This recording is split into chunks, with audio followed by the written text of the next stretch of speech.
So Robinhood and AppLovin weren't included in the S&P 500. Today I want to talk about Robinhood and give my opinion on whether it might be a buy on this very minor dip.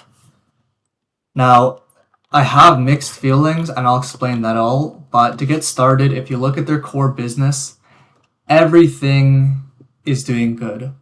That looks great at a first glance and might be why the stock is so strong, other than the retail army behind it. When you look a tiny bit closer, you see a little bit of holes.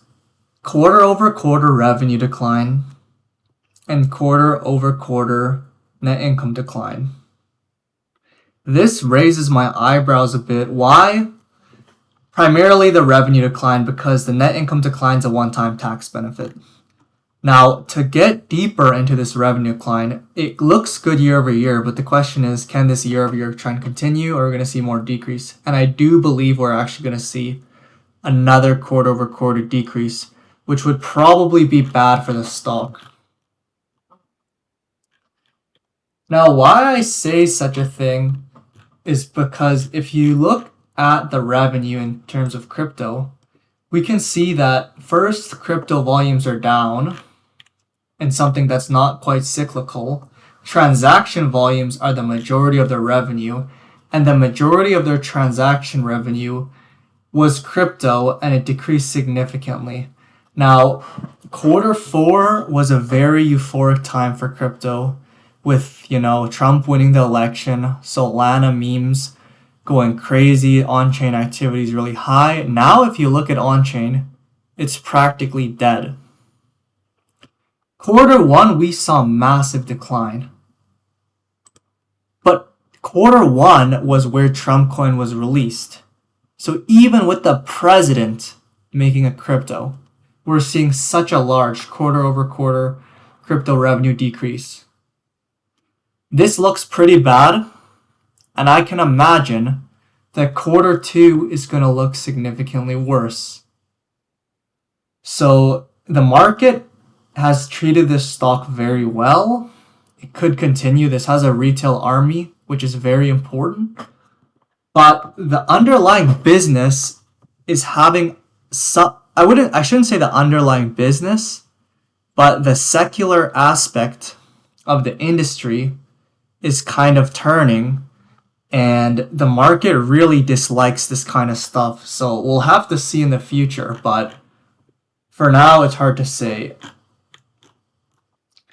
One thing that I do kind of like is they're doing quite a decent amount of buybacks. And, it's not huge on share count reduction, but it does kind of show that there's some sort of confidence and buying pressure rather than pure dilution. And I do think the market really likes buybacks that make not a lot of sense. And I say that because I don't think they should be doing these buybacks, but they are.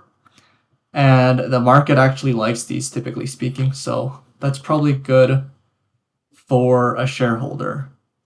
Now, Robinhood is trading just a little bit off the all-time highs with this. And people say winners keep winning. What they're doing is pretty wonderful.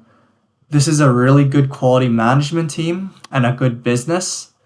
I don't really like the cyclical aspect, specifically the crypto exposure, nor do I like the current valuation, but it's undeniable the market likes it right now. It's very strong. It has a good retail army. Even some bumps in their business could be ignored to an extent, primarily due to the core business still growing in terms of deposits and users. So overall, if I was to say one word to describe this, I would call it a buy. But with that being said, if I could add another word, I'd probably add weak. So, I really like this. There's just some questionable things in it.